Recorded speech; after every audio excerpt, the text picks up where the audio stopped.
அது முழுக்க முழுக்க முருகர் பக்தர்களால் நடத்தப்பட்ட மாநாடு. இந்த மாநாடு அரசியல் நோக்கத்தோடு அரசியலில் லாபம் காண வேண்டும் என்பதற்காக நடத்தப்படுகின்ற மாநாடு. இதை தயவு செய்து ஊடகத்துறையினர் பிரித்து பார்க்க வேண்டும். அதையும் மாநாடு இதையும் மாநாடு என்றால் பழனியிலே நடைபெற்ற மாநாட்டிற்கு என்ன பெயர் வைப்பது? Periyar Maniammai Institute of Science and Technology, Tanjavur. RIAC ranked number 17 in India by IIRF.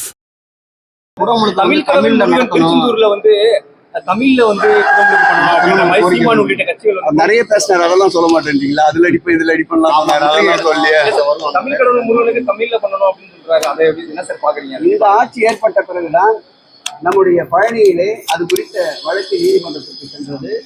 தமிழிலும் குடமுழுக்கு நடத்தப்படும் என்று தமிழிலே குடமுழுக்கை நடத்தினோம்.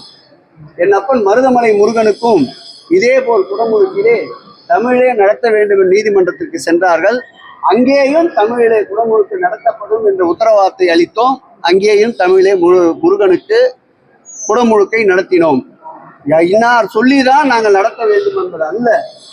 ஏற்கனவே நம்முடைய பிச்சை குருக்கள், ராஜா பட்டர், நம்முடைய செல்வம் போன்ற குருக்கள் அனைவரும் ஒன்று சேர்ந்து, அந்த திருக்கோயிலுடைய போத்திகள் அர்ச்சகர்கள் அனைவரும் ஒன்று சேர்ந்து, அந்த திருக்கோயிலுடைய அறங்காவலர் குழு தலைவர் அருள்முருகன் அவர்களும் எங்கள் துறையினுடைய செயலாளர் அன்பிற்குரிய மணிவாசம் அவர்களும் துறையினுடைய ஆணையாளர்களும் ஒருங்கிணைந்து தமிழிலும் குடமுழுக்கு நடத்த வேண்டும் என்று முடிவெடுத்திருக்கின்றோம்.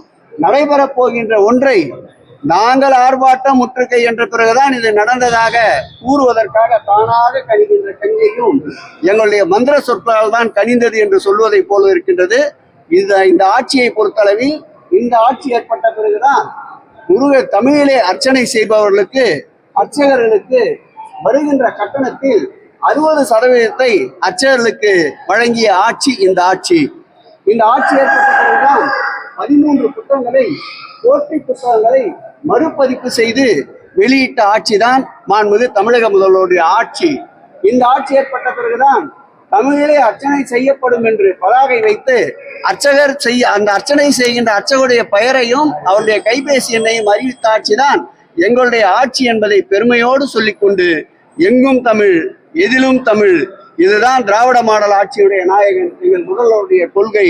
ஆகவே திருச்செந்தூரில் அருள்மிகு முருகப்பெருமானுடைய குடமுழுக்கு தமிழிலும் நடத்தப்படும். முடிஞ்சா அங்கிருந்து கேட்ட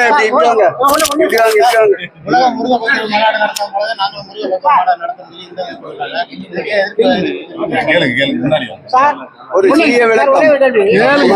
திருப்பரங்குன்றம் முருகன் கோயில வந்து 170 பேர் தான் அன்னதானம் வழங்கப்படுது.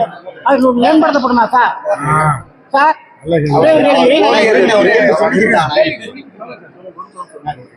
இதற்கு ஒரு சிறு விளக்கம்.